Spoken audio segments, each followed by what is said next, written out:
नेतारं भेतारं कर्मभोगतां ज्ञातारं विश्वतत्त्वानां वन्दे तद्वल्लभे वन्दे तद्वल्लभे वन्दे तद्वल्लभे। बड़ी पंच परमेष्ठी भगवान की,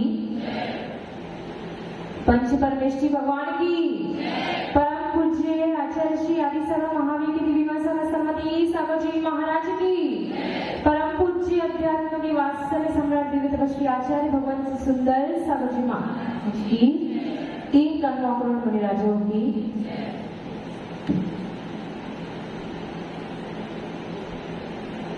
आप लोग क्या पढ़ रहे हो?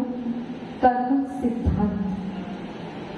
कर्मों की चर्चा आप सभी सुन रहे हो कि कर्म कैसे करेंगे तो उसका फल कैसा मिलेगा।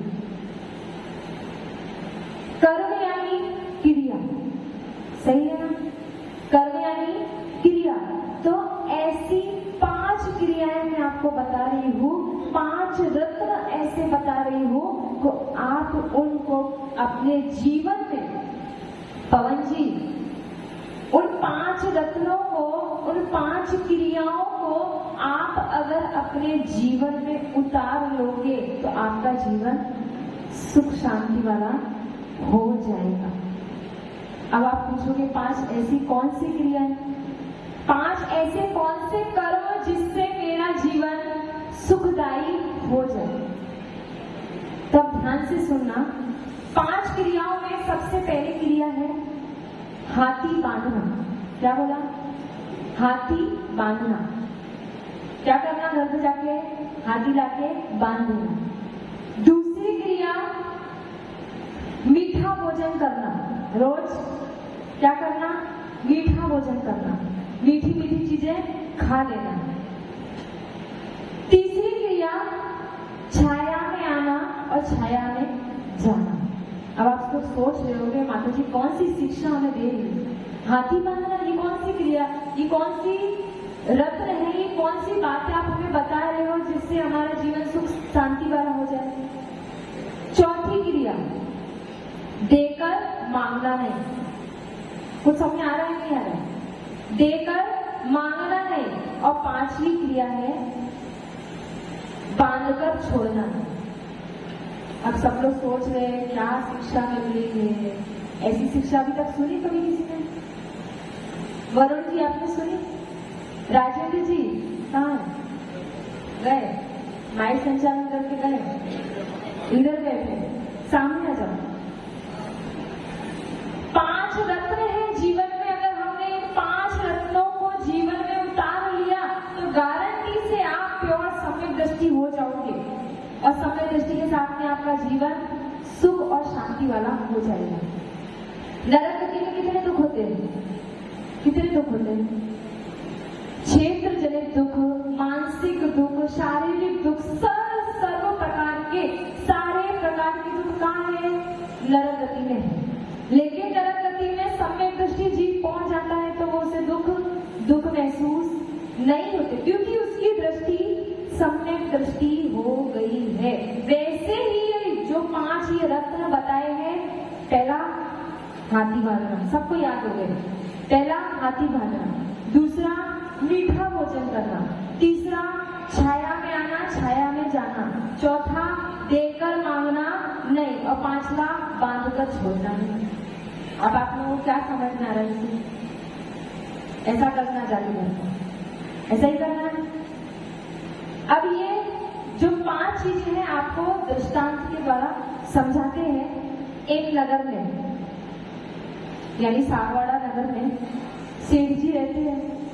बहुत सारे सेठ जी हैं, तो उसमें से एक पवन जी सेठ जी सेठ जी एक नगर में, यानी सागवाड़ा के नगर में पवन सेठ जी रहते हैं। अब वो क्या करते हैं?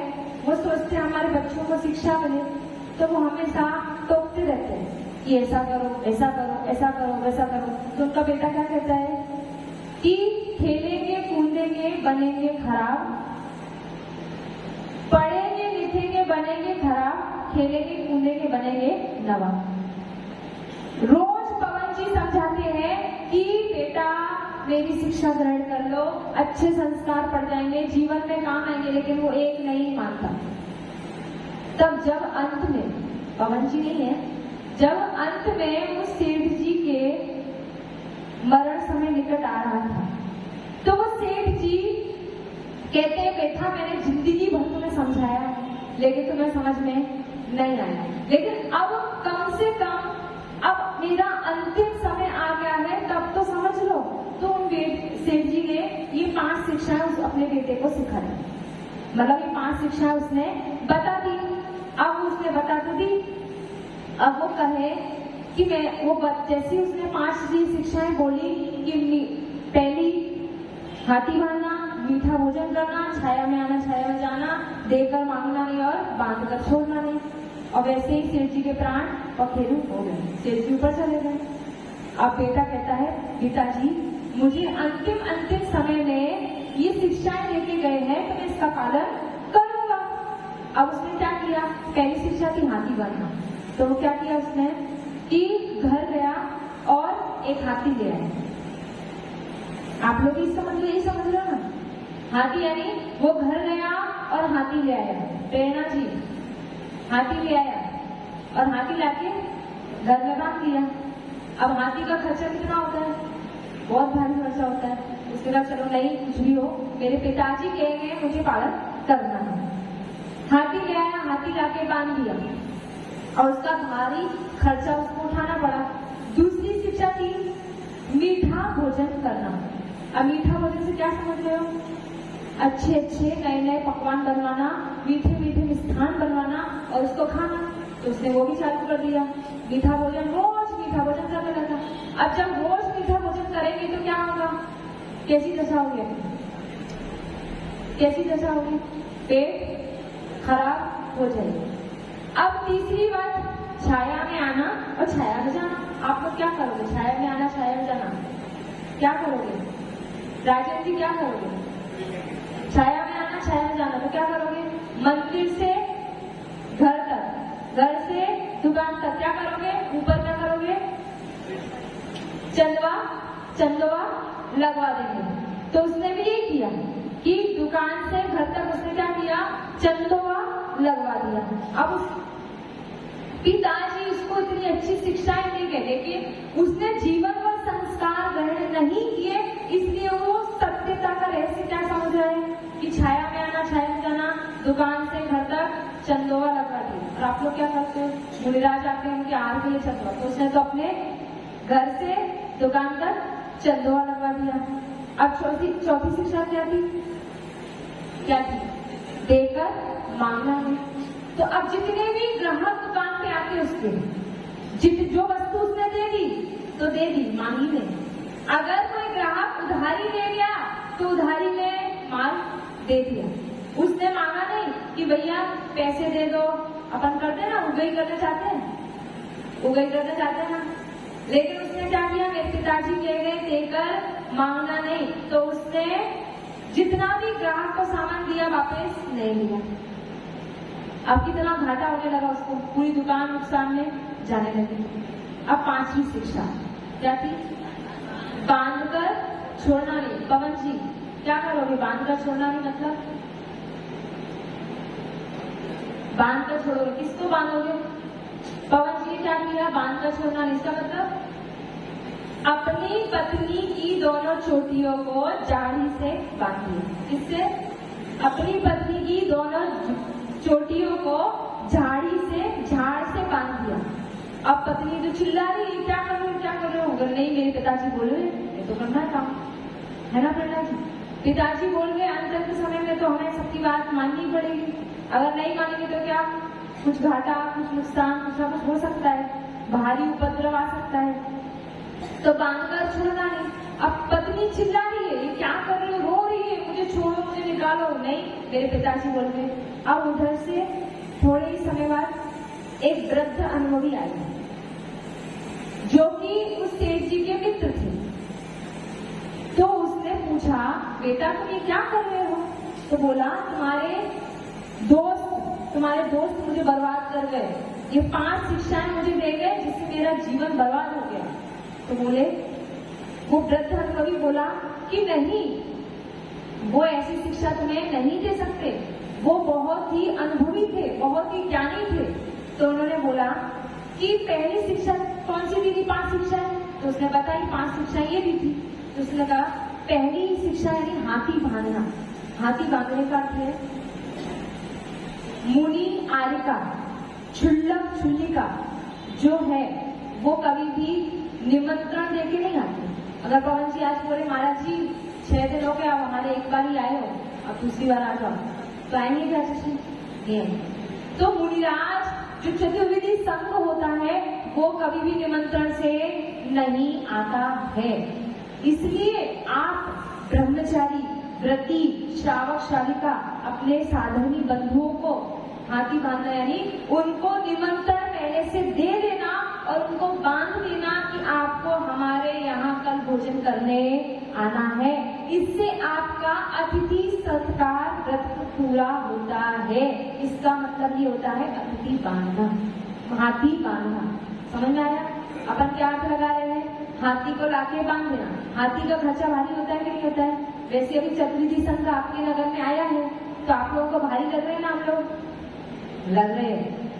नहीं लग रहे? तो हाथी बांधना यानी बहुत ज्यादा खर्चा। पहली शिक्षा। तो क्या करना चाहिए आप लोगों को? आप लोगों के साधु आहार करने आते हैं तो दीदी भैया जो आते हैं उनको पहले से निमंत्रण दे देना चाहिए कि आपको हमारे यहाँ ही भोजन करना है। तो ऐसा 6 डाला में भी कहा है कि पहले पात्र दान देना चाहिए, पहले साधु को दान देना चाहिए, उसके बाद ही स्वयं को भोजन करना चाहिए। समझ में आ गया? अब दूसरी शिक्षा, मीठा भोजन करना। मीठा भोजन का मतलब ये नहीं था कि नए नए पकवान बनवाना और खाना। मीठा भोजन यानी संयम से भोजन करना। जो संयम से भोजन करते हैं वही मीठा भोजन होता है। संयम सहित भोजन करना, संयम रहित होकर भोजन नहीं करना। संयम सहित, संयम का एक दिन, संयम का एक दिन और असंयम के 1000 दिन व्यर्थ है। जो संयम सहित एक दिन बहुत महत्वशाली है। इसका मतलब संयम से हमें भोजन करना चाहिए। अपनी इंद्रियों को, अपने मन को संयमित करना चाहिए, मीठा भोजन। और तीसरा, छाया में आना, छाया में जाना। दुकान से घर तक चंदुआ लगावाना नहीं। छाया में आना, छाया में यानी जैसे पिता की छाया में पुत्र रहता है और बहू की छाया में, सास की छाया में बहू रहती है, उसी प्रकार हमको भी सच्चे देव शास्त्र गुरु की छत्र छाया में चलना चाहिए, उनकी आज्ञा के अनुसार चलना चाहिए, तो अपना जीवन सुखी बनेगा। समझ में आ गया? अब ये समझ लो आप लोग, अगर अपने बच्चों को आप लोग संस्कार नहीं दोगे तो आपकी ऐसी अवस्था आएगी, आप लोग दुखी हो जाओगे। आप लोग जितने भी बैठे हो यहाँ कोई युवा वर्ग नहीं है, क्योंकि सब बाहर पढ़ते हैं, कोई आ नहीं सकते, कोई दुकान संभालते हैं, कोई कुछ करते हैं, लेकिन हम संस्कार नहीं दे रहे हैं। फिर चौथी शिक्षा, चौथी कौन सी थी? देकर मांगना नहीं। देकर मांगने का अर्थ है कि जो वस्तु आपने दान में दे दी है, जो आपके पूर्वजों ने दान में दे दी है, उसका ब्याज लेके आए नहीं करना कि वो तो मर गए, वो गए, उन्होंने इतनी फालतू की वस्तु दान में दे दी, इसमें हम अब किराया देके किराया लें या फिर हम उसको किराए पे रख दें और उसकी आय करें। ऐसा कभी नहीं देना, ऐसा कभी नहीं करना। जो दान में एक बार वस्तु दे दी उसका पुनः ग्रहण नहीं करना। इसकी उपमा उस प्रकार से दी जैसे आपको खाना खाने के बाद वमन हो जाए और वमन क्या आप वापस ग्रहण कर सकते हो? नहीं, बिल्कुल गलत कार्य है। वैसे ही जो वस्तु हमने दान में दे दी है उसको कभी भी ग्रहण नहीं करना। 5वीं शिक्षा राजेंद्र जी कौन सी थी? बांध कर छोड़ना नहीं। पत्नी की छोटी को झाड़ से बांध देना, बांध कर छोड़ना नहीं। इसका अर्थ ये था कि जो हमने नियम सच्चे देव शास्त्र गुरु के समक्ष लिए हैं, जो हमने नियम प्रतिबद्ध किए हैं, उनको बांधकर छोड़ना नहीं। जो नियम ले लिए हैं उनको छोड़ना नहीं। जो नियम को तोड़ता है वो वास्तव में भंगी है। जो नियमों को भंग करता है उसको वास्तव में भंगी संज्ञा दी है। इसलिए जो नियम ले लिए मर जाएंगे लेकिन नियम नहीं तोड़ेंगे। इसका अर्थ ये था कि आप इन 5 शिक्षाओं को अपने जीवन में उतार लेंगे तो निश्चित तौर से आप अपने जीवन को सहज, सुंदर और शांतिपूर्ण बनाएंगे। बोलिए आचार्य भगवान सुंदर सागर जी महाराज की।